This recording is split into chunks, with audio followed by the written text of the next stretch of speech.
of their commitment to see that this vision of the Honorable Prime Minister is realized without any glitches. Thank you very much. धन्यवाद वित्त मंत्री जी। अब मैं आदरणीय प्रधानमंत्री महोदय से आदरपूर्वक निवेदन करता हूं कि वे कृपया transparent taxation honouring the honest platform का लोकार्पण करें।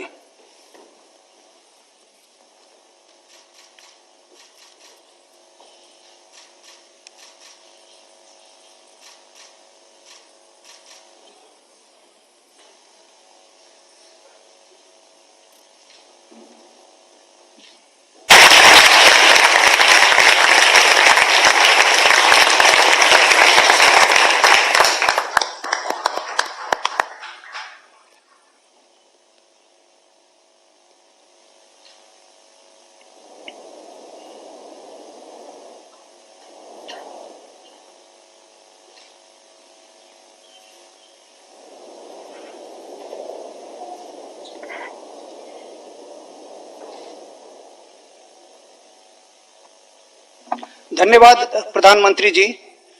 अब मैं आपसे अनुरोध करूंगा कि आप अपने विचारों से हमारा मार्गदर्शन करें। आदरणीय प्रधानमंत्री जी। नमस्ते जी। देश में चल रहा स्ट्रक्चरल रिफॉर्म्स का सिलसिला आज एक नए पड़ाव पर पहुंचा है। Transparent taxation honouring the honest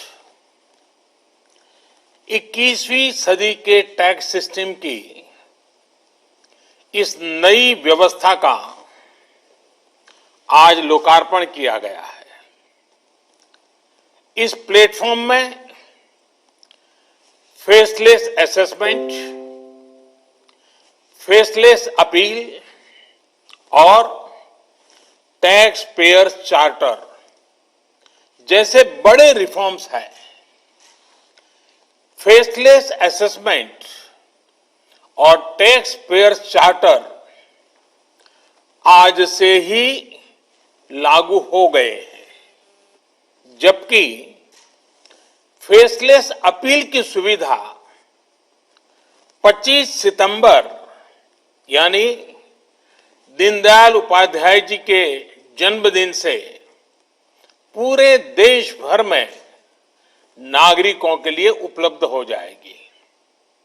अब टैक्स सिस्टम भले ही फेसलेस हो रहा है, लेकिन टैक्स पेयर को ये फेयरनेस और फियरलेसनेस का विश्वास देने वाला है। ये सभी टैक्स पेयर्स को इस महत्वपूर्ण तोहफे के लिए मैं बहुत बहुत बधाई देता हूं और इनकम टैक्स विभाग के सभी अधिकारियों को, हर छोटे मोटे कर्मचारी को भी बहुत बहुत शुभकामनाएं देता हूं। साथियों, बीते 6 वर्ष में हमारा फोकस रहा है banking the unbank, securing the unsecured और फंडिंग द अनफंडेड। आज एक तरह से एक नई यात्रा शुरू हो रही है। ऑनरिंग द ऑनेस्ट, ईमानदार का सम्मान। देश का ईमानदार टैक्स पेयर राष्ट्र निर्माण में बहुत बड़ी भूमिका निभाता है। जब देश के ईमानदार टैक्स पेयर का जीवन आसान बनता है, वो आगे बढ़ता है, तो देश का भी विकास होता है, देश भी आगे बढ़ता है। साथियों, आज से शुरू हो रही नई व्यवस्थाएं, नई सुविधाएं, मिनिमम गवर्नमेंट, मैक्सिमम गवर्नेंस, इसके प्रति हमारी प्रतिबद्धता को और मजबूत करती है। ये देशवासियों के जीवन से सरकार को, सरकार के दखल को कम करने की दिशा में भी एक बड़ा कदम है। साथियों, आज हर नियम कानून को, हर पॉलिसी को प्रोसेस और पावर सेंट्रिक अप्रोच से बाहर निकालकर उसको पीपल सेंट्रिक और पब्लिक फ्रेंडली बनाने पर बल दिया जा रहा है। ये नए भारत के नए गवर्नेंस मॉडल का प्रयोग है और इसके सुखद परिणाम भी देश को मिल रहे हैं।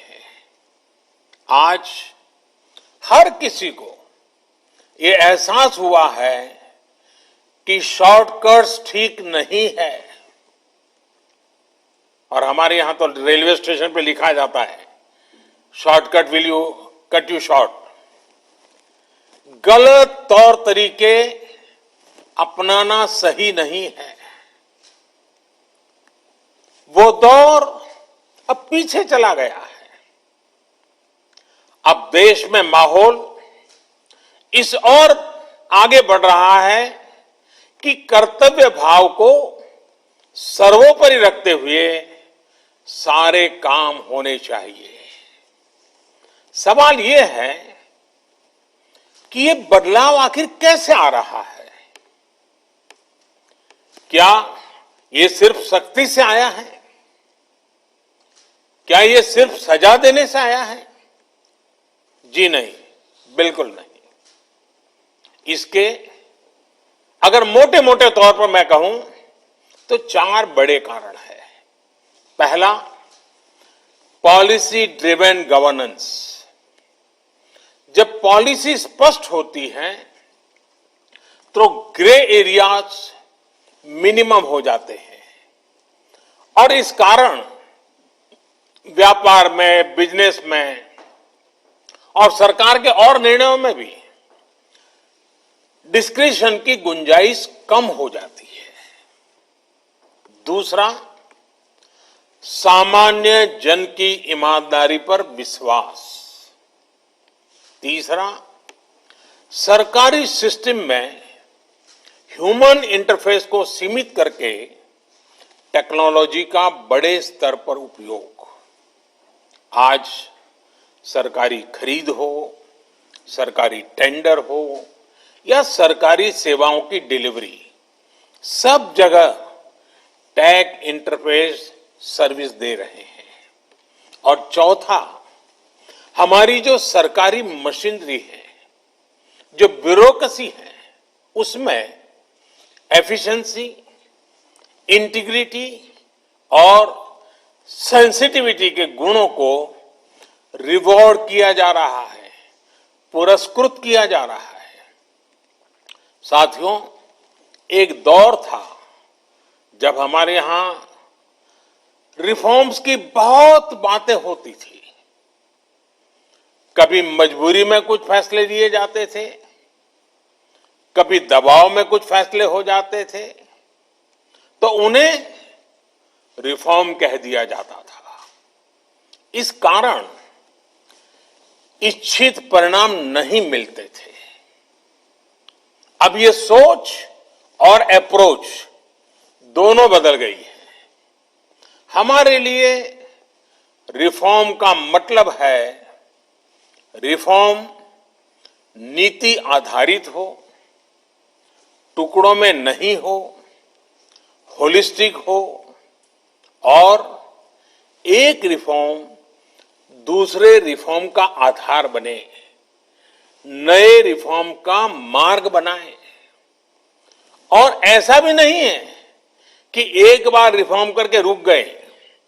ये निरंतर सतत चलने वाली प्रक्रिया है। बीते कुछ वर्षों में देश में 1,500 से ज्यादा कानूनों को समाप्त किया गया है। ईज ऑफ डूइंग बिजनेस की रैंकिंग में भारत आज से कुछ साल पहले 134वें नंबर पर था। आज भारत की रैंकिंग 63 है। रैंकिंग में इतने बड़े बदलाव के पीछे अनेकों रिफॉर्म्स हैं, अनेकों नियमों कानूनों में बड़े परिवर्तन है। रिफॉर्म्स के प्रति भारत की इसी प्रतिबद्धता को देखकर विदेशी निवेशकों का विश्वास भी भारत पर लगातार बढ़ रहा है। कोरोना के इस संकट के समय भी भारत में रिकॉर्ड एफडीआई का आना इसी का उदाहरण है। साथियों, भारत के टैक्स सिस्टम में फंडामेंटल और स्ट्रक्चरल रिफॉर्म्स की जरूरत इसलिए थी क्योंकि हमारा आज का ये सिस्टम गुलामी के कालखंड में बना और फिर धीरे धीरे इवॉल्व हुआ। आजादी के बाद इसमें यहां वहां थोड़े बहुत परिवर्तन किए गए, लेकिन लार्जली सिस्टम का कैरेक्टर, उसकी चाल चलन वही रहा। परिणाम यह हुआ कि जो टैक्स पेयर राष्ट्र निर्माण का एक मजबूत पिलर है, जो देश को गरीबी से बाहर निकालने के लिए योगदान दे रहा है, उसको कटघरे में खड़ा किया जाने लगा। इनकम टैक्स का नोटिस फरमान की तरह बन गया। देश के साथ छल करने वाले कुछ मुट्ठी भर लोगों की पहचान के लिए बहुत से लोगों को अनावश्यक परेशानी से गुजरना पड़ा।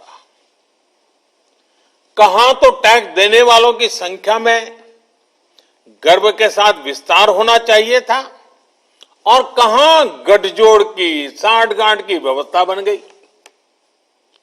इस विसंगति के बीच ब्लैक और व्हाइट का उद्योग भी फलता फूलता गया। इस व्यवस्था ने ईमानदारी से व्यापार कारोबार करने वालों को, रोजगार देने वालों को और देश की युवा शक्ति की आकांक्षाओं को प्रोत्साहित करने के बजाय कुचलने का काम किया। साथियों, जहां कॉम्प्लेक्सिटी होती है वहां कंप्लायंस भी मुश्किल होता है।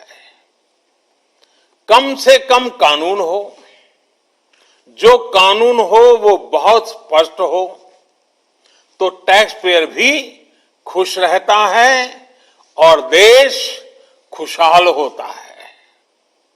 बीते कुछ समय से यही काम करने की दिशा में एक के बाद एक कदम उठाए जा रहे हैं। अब जैसे दर्जनों टैक्सेस की जगह जीएसटी आ गया, रिटर्न से लेकर रिफंड की व्यवस्था को पूरी तरह से ऑनलाइन किया गया। जो नया स्लैब सिस्टम आया है उसमें बेवजह के कागजों और दस्तावेजों को जुटाने की मजबूरी से मुक्ति मिल गई है।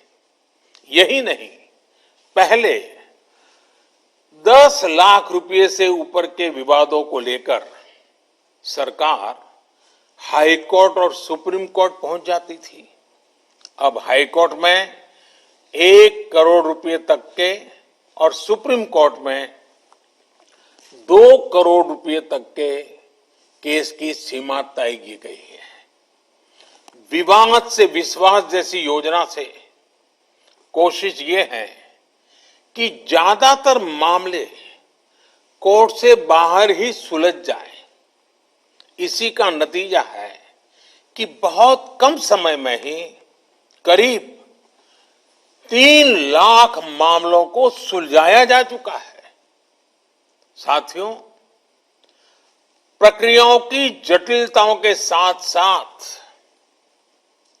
देश में टैक्स भी कम किया गया है। 5 लाख रुपए की आय पर अब टैक्स 0 है। बाकी स्लैब में भी टैक्स कम हुआ है।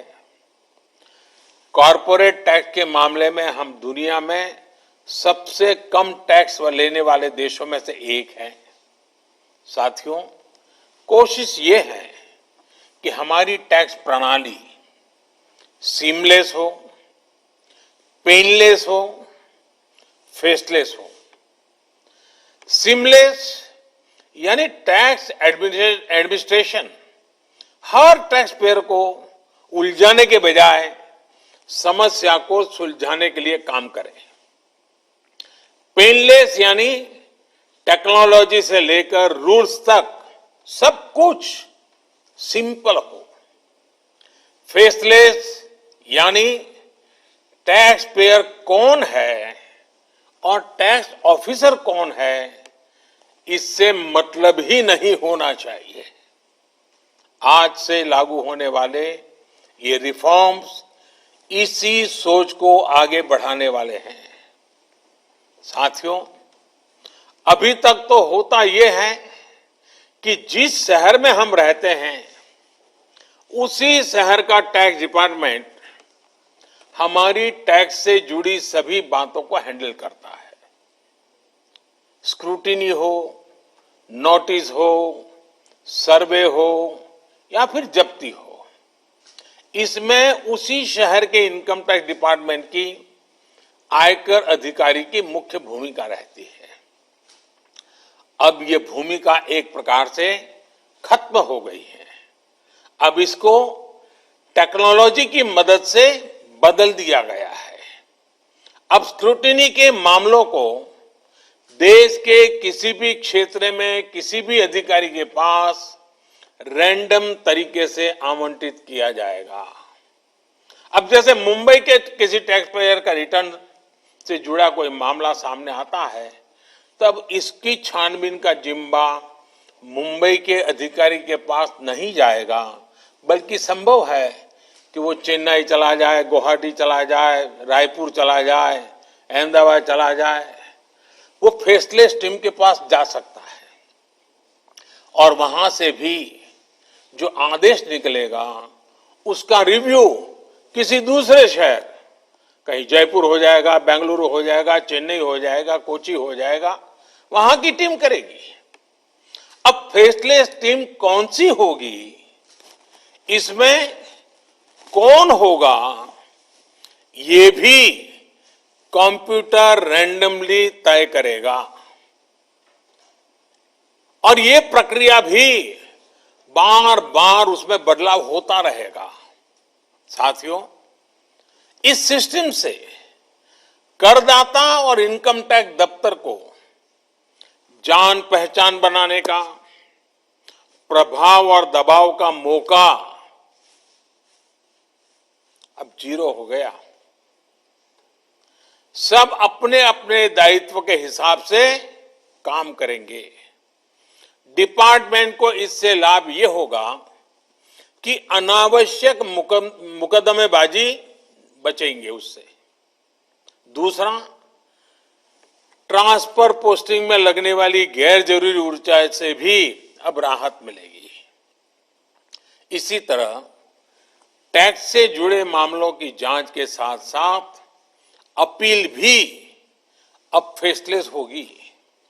साथियों, इस एक महत्वपूर्ण रिफॉर्म के साथ साथ आज भारत एक बहुत महत्वपूर्ण कदम उठा रहा है और वो है टैक्स पेयर चार्टर। ये टैक्स पेयर चार्टर भी देश की विकास यात्रा में बहुत बड़ा कदम है और टैक्स पेयर के लिए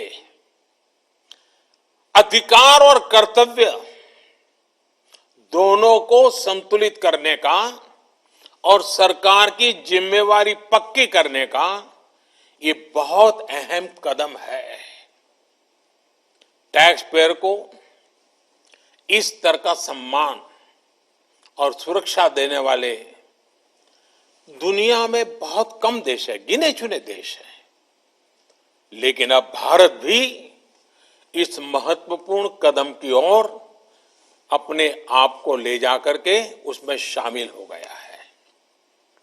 अब टैक्स पेयर को उचित, विनम्र और तर्क संगत व्यवहार का भरोसा दिया गया है। यानी आयकर विभाग को अब टैक्स पेयर की डिग्निटी का संवेदनशीलता के साथ ध्यान रखना होगा। अब टैक्स पेयर की बात पर विश्वास करना होगा। डिपार्टमेंट उसको बिना किसी आधार के ही शक की नजर से नहीं देख सकता। अगर किसी प्रकार का संदेह है भी तो टैक्स पेयर को अब अपील और समीक्षा का भी अधिकार दिया गया है। साथियों, अधिकार हमेशा दायित्वों के साथ आता है, कर्तव्यों के साथ आते हैं। इस चार्टर में भी टैक्स पेयर से कुछ अपेक्षाएं की गई हैं। टैक्स पेयर के लिए टैक्स देना या सरकार के लिए टैक्स लेना ये कोई हक का, अधिकार का विषय नहीं है, बल्कि ये दोनों का दायित्व है, जिम्मेवारी है, कर्तव्य है, रिस्पॉन्सिबिलिटी है। टैक्स पेयर को टैक्स इसलिए देना है क्योंकि उसी से सिस्टम चलता है। देश की एक बड़ी आबादी के प्रति देश अपना फर्ज निभा सकता है और उज्जवल भविष्य की ओर कदम भी रख सकता है। इसी टैक्स से खुद टैक्स पेयर को भी तरक्की के लिए, प्रगति के लिए बेहतर सुविधाएं और इंफ्रास्ट्रक्चर मिल पाता है। वहीं सरकार का ये दायित्व है कि टैक्स पेयर की पाई पाई का सदुपयोग करे। ऐसे में आज जब करदाताओं को सुविधा और सुरक्षा ये दोनों मिल रही हैं, तो देश भी हर टैक्स पेयर से अपने दायित्वों के प्रति ज्यादा जागरूक रहने की अपेक्षा करता है। साथियों, देशवासियों पर भरोसा, इस सोच का प्रभाव कैसे जमीनी पर नजर आता है, ये समझना भी बहुत जरूरी है। वर्ष 2012-13 में जितने टैक्स रिटर्न होते थे उसमें से 0.94% की स्क्रूटनी होती थी। वर्ष 2018-19 में ये आंकड़ा घटकर 0.26% पर आ गया है। यानी केस की स्क्रूटनी करीब करीब 1/4 हो गई है, 4 गुना कम हुई है। स्क्रूटनी का 4 गुना कम होना अपने आप में बता रहा है कि बदलाव कितना व्यापक है। साथियों, बीते 6 वर्षों में भारत ने टैक्स एडमिनिस्ट्रेशन में गवर्नेंस का एक नया मॉडल विकसित होते देखा है। We have decrease complexity, decrease taxes, decrease litigation, increase transparency, increase tax compliance, increase trust on the taxpayer। साथियों, इन सारे प्रयासों के बीच बीते 6-7 साल में इनकम टैक्स रिटर्न भरने वालों की संख्या में करीब 2.5 करोड़ की वृद्धि हुई है। ये वृद्धि तो बहुत बड़ी है, लेकिन इस बात का हम इनकार नहीं कर सकते हैं कि इसके बावजूद भी 130 करोड़ के देश में ये बहुत कम है, बहुत कम है। इतने बड़े देश में सिर्फ 130 करोड़ में से 1.5 करोड़ साथी ही इनकम टैक्स जमा करते हैं। 130 करोड़ में 1.5 करोड़। मैं आज देशवासियों से भी आग्रह करूंगा, जो सक्षम है उनको भी आग्रह करूंगा, भिन्न भिन्न करके व्यापार उद्योग के संगठन चलाते हैं उनको भी आग्रह करूंगा। इस पर हम सबको चिंतन करने की जरूरत है, देश को आत्मचिंतन करना होगा और ये हमारा आत्मचिंतन ही आत्मनिर्भर भारत के लिए आवश्यक है, अनिवार्य है। और ये जिम्मेदारी सिर्फ टैक्स डिपार्टमेंट की नहीं है, ये जिम्मेवारी हर हिंदुस्तानी की है, हर भारतीय की है जो टैक्स देने में सक्षम है, लेकिन अभी वो टैक्स नेट में नहीं है। वो स्वप्रेरणा से अपने आत्मा को पूछे, आगे आए। और अभी 2 दिन के बाद 15 अगस्त है। आजादी के लिए मरने मिटने वालों को जरा याद कीजिए, आपको लगेगा हां मुझे भी कुछ न कुछ देना चाहिए। आइए विश्वास के, अधिकारों के, दायित्वों के इस महत्वपूर्ण भावना का सम्मान करते हुए, इस प्लेटफॉर्म का सम्मान करते हुए नए भारत, आत्मनिर्भर भारत के संकल्प को सिद्ध करें। एक बार फिर देश के वर्तमान और भावी ईमानदार टैक्स पेयर को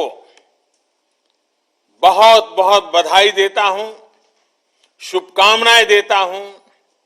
और ये पहल, ये बहुत बड़ा फैसला लिया गया है। इनकम टैक्स के अधिकारियों को भी जितनी बधाई दे उतनी कम है। हर टैक्स पेयर ने इनकम टैक्स अधिकारियों को भी बधाई देनी चाहिए, क्योंकि एक प्रकार से उन्होंने अपने आप पर बंधन डाले हैं, अपने खुद की ताकत को, अपने अधिकारों को उन्होंने खुद ने काटा है। अगर इनकम टैक्स डिपार्टमेंट के अधिकारी इस प्रकार से आगे आते हैं तो किसको गर्व नहीं होगा? हर देशवासी को गर्व होना चाहिए। और पहले के जमाने में शायद टैक्स के कारण कुछ समस्याएं होगी, लोगों ने टैक्स देने के रास्ते पर जाना पसंद नहीं किया होगा। अब जो रास्ता बना है वो टैक्स देने की तरफ जाने का आकर्षक रास्ता बना है।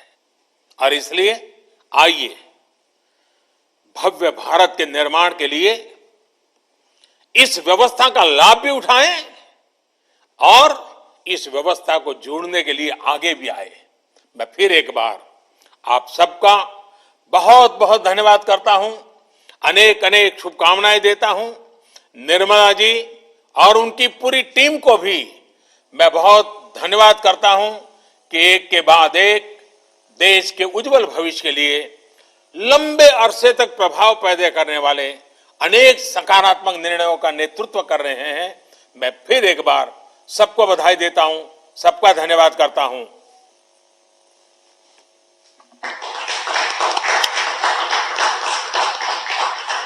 धन्यवाद, धन्यवाद प्रधानमंत्री जी। इस कार्यक्रम के अंत में हम आपका, आदरणीय वित्त मंत्री जी का, वित्त राज्य मंत्री जी का और सभी का आभार प्रकट करते हैं। धन्यवाद।